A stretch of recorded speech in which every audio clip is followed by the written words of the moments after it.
जेठ की अमावस को बड़सायंत अमावस आती है। इस दिन बड़ वृक्ष की पूजा करें।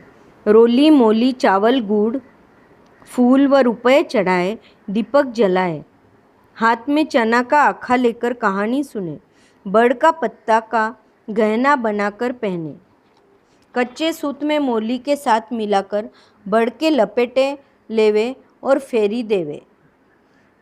बड़ सावित्री अमावस की कहानी। माद्री देश में एक अश्वपति नाम का राजा था। उसके कोई संतान नहीं थी। तब उसने बड़े बड़े पंडितों को बुलाया और मेरे संतान नहीं है, आप ऐसा उपाय करो जिससे संतान हो जाए। पंडित बोले, संतान तो तुम्हारे एक कन्या लिखी है, पर वह 12 वर्ष में ही विधवा हो जाएगी। तब राजा बोला, संतान तो होनी चाहिए, चाहे विधवा हो जाए, मेरा नपुत्रिया नाम तो नहीं रहेगा। पंडित बोले, जिस दिन कन्या जन्म लेगी उस दिन से जिस दिन 12 वर्ष हो गए, ठीक उसी दिन वह विधवा जोग पड़ता है। सो उससे बड़ सावित्री अमावस की और पार्वती की पूजा करवाए। बाद में खूब यज्ञ होम करवाए, जिससे उनको एक लड़की हुई जिसका नाम सावित्री रखा गया। जब सावित्री बड़ी हुई तो उसने राजा द्युम्नसेन के पुत्र सत्यवान की कीर्ति सुनकर उसे पति रूप में वरण कर लिया। इधर जब यह बात देवर्षि नारद को ज्ञात हुई तो राजा अश्वपति से जाकर कहने लगे कि आपकी कन्या ने वर खोजने में भूल की है। सत्यवान गुणवान और धर्मात्मा है, पर अल्पायु है। 1 वर्ष के बाद उसकी मृत्यु हो जाएगी। लेकिन सावित्री बोली, पिताजी, मैंने सत्यवान को अपने पति रूप में वरण कर लिया है, मैं उनसे ही विवाह करूंगी। सत्यवान का विवाह सावित्री के साथ हो गया। सत्यवान के माँ बाप अंधे थे। सावित्री उनकी बहुत सेवा करती थी। सत्यवान जंगल से लकड़ी तोड़कर लाया करता था। सावित्री को मालूम था कि जिस दिन वह 12 वर्ष की होगी उस दिन उससे पति की मृत्यु हो जाएगी। समय बीतता गया। जिस दिन सावित्री 12 वर्ष की हुई उस दिन अपने पति से हाथ जोड़कर बोली, आज मैं भी आपके साथ जंगल देखने चलूँगी। तब सत्यवान बोला, तुम मेरे साथ चलोगी तो मेरे अंधे माँ बाप की सेवा कौन करेगा? अगर वे कहते हैं तो ले चलूँगा।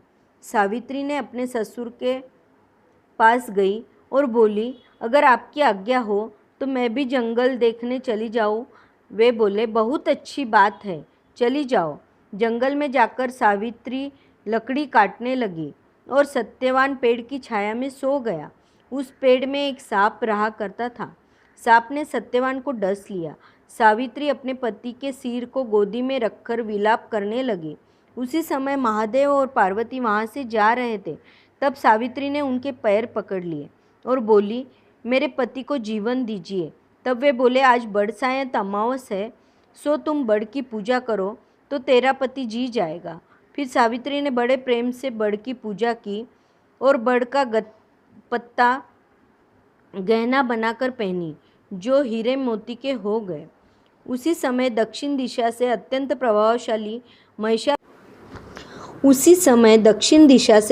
प्रभावशाली महिषारूढ़ धर्मराज आए।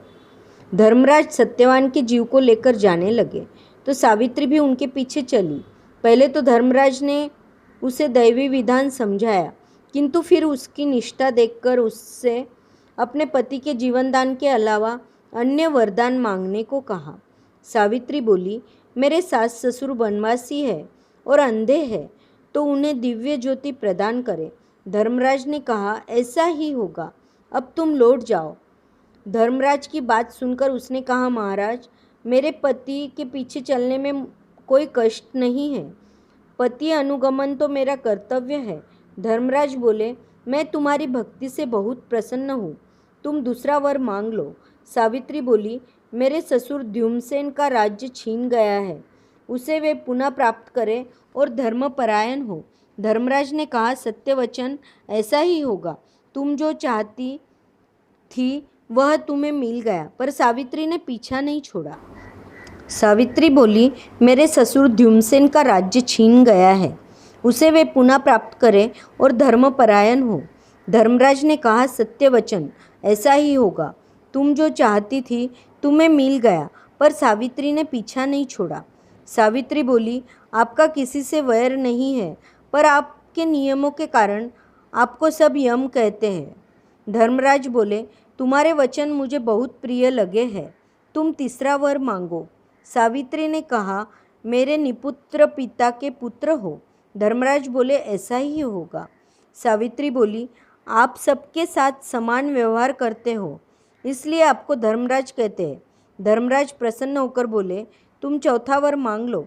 सावित्री ने कहा, मेरे पति से मुझे 100 पुत्र प्राप्त हो। धर्मराज बोले कि ऐसा ही होगा, अब तुम जाओ।